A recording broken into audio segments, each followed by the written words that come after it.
Out here with Nisulu. We're getting our first snow of the season. It's October 30th at about 11:30 p.m. It's supposed to snow through until 7 tomorrow morning. We'll see what it looks like when I get up. Well, this is what we got for snow.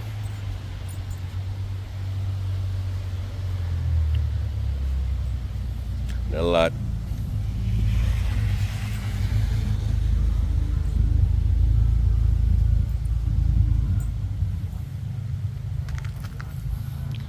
It's my son just getting home from work.